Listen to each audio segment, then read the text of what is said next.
क्या ये संभव है कि चुनावी आम सभा हो, धुआंधार भाषण हो और उसमें विरोधी उम्मीदवार का नाम भी नहीं लिया जाए, उसका उल्लेख भी नहीं किया जाए और आप चुनाव जीतने की उम्मीद कर लें? नहीं, हम में से कोई नहीं सोचते, लेकिन दादा ने सोचा था, दादा श्री बालकृष्ण बैरागी ने 1980 के विधानसभा चुनाव में क्या सोचा था, पूरा किस्सा आपको बताता हूँ।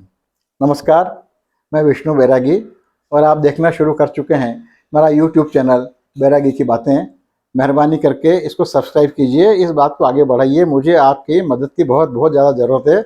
और केवल खुद सब्सक्राइब करके मत रह जाइए, कृपा करके अपने और मित्रों से भी इसे सब्सक्राइब करवाइए ताकि मेरी बात ज़्यादा लोगों तक पहुँचे। बात 1980 की है, विधानसभा चुनाव थे, दादा उसमें कांग्रेस की ओर से उम्मीदवार थे और हमारे मानासा में हर बार जब भी चुनाव होता है उसमें ज़्यादा उम्मीदवार हो कि नहीं हो, एक अघोषित रणनीति समिति बनी रहती है वहाँ पर।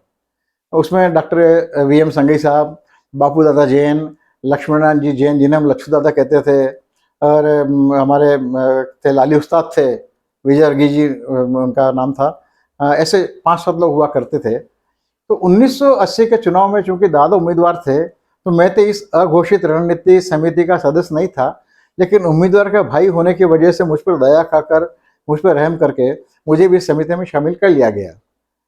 जब बैठक की बात हुई है चुनाव अभियान को किस तरह से हम लोग शुरू करें, इसे किस तरह से गति दें, क्या इसका स्वरूप हो, कैसे विस्तार हो, बात चल रही थी, तो अचानक ही दादा ने एक सुझाव दिया कि इस बार हम अपनी आम सभा के भाषणों में सामने वाले उम्मीदवार का नाम नहीं लें।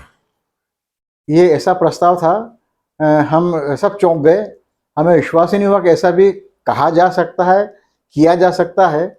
तो लगभग यानी सब तो चुप रहे दादा का लिहाज करके, लेकिन मुझसे नहीं रहा गया। मैंने कहा दादा फिर तो चुनाव हम कैसे लड़ेंगे, और जब हम सामने वाले का उसकी जब जन्म कुंडली नहीं खोलेंगे तो हम लोग अपने भाषण में कहेंगे क्या। बाकी सब चुप रहे, इसका मतलब वो लोग मेरी बात से सहमत थे।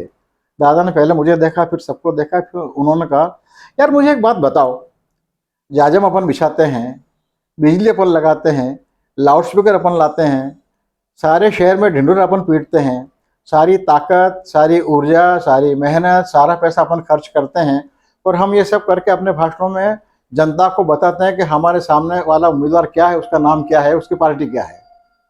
तो ये अपने खर्चे पे उसका प्रचार करना मुझे ठीक नहीं लगता। हम लोगों को बात तार्किक रूप से तो ठीक लगी, लेकिन व्यावहारिक रूप से हम में से कोई सहमत नहीं था। तो बाकी सब ने फिर चुप्पी ओढ़ ली। मैंने फिर कहा दादा ये आप जो कह रहे हैं ये सुनने में अच्छा लगता है, पर करना बड़ा मुश्किल होगा और इसके नतीजे शायद हमें वैसे नहीं मिले जैसे आप चाहते हैं। तो दादा ने कहा कि यार मैं उम्मीदवार हूँ, ज़्यादा से ज़्यादा क्या होगा, हम हार जाएंगे, तो हारने की जिम्मेदारी मैं लेता हूँ और कोशिश करके देखो। तो फिर इस दादा के सुझाव को स्वीकार किया गया और यथासंभव ज़्यादा से ज़्यादा वक्ताओं तक की बात कही गई कि आप विरोधी उम्मीदवार का नाम नहीं लेंगे, पार्टी का नाम लीजिए, केवल नाम की जगह विरोधी उम्मीदवार कहिए, उसका नाम मत लीजिए।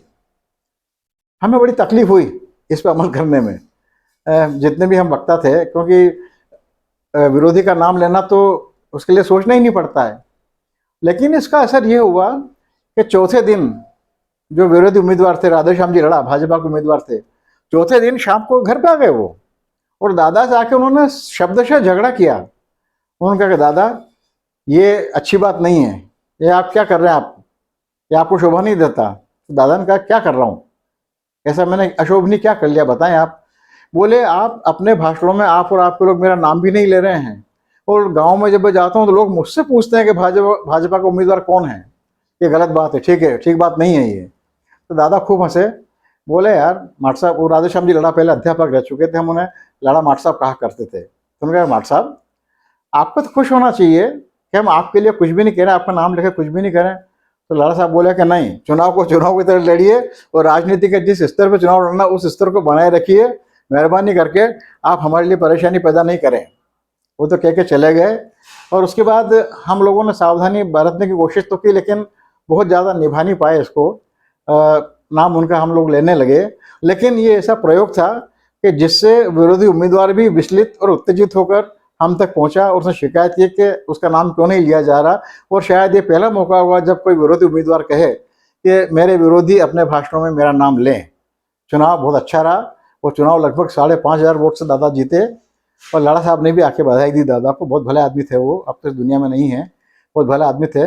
लेकिन जब भी मिलते थे वो मतलब कहते थे कि दादा ने मेरे साथ ये जो कविपना बरता है, साहित्यिकता बरती है, इससे मुझे बड़ा सबक मिला है और मैं ध्यान रखूंगा, कभी न कभी दादा से इसका बदला लूंगा। मुझे लगता है आपको ये किस्सा बहुत अच्छा लगा होगा और दादा को लेके ऐसी बातें आप और सुनना पसंद करेंगे।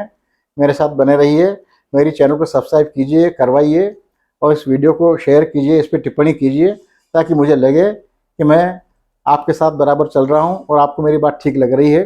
धन्यवाद, नमस्कार।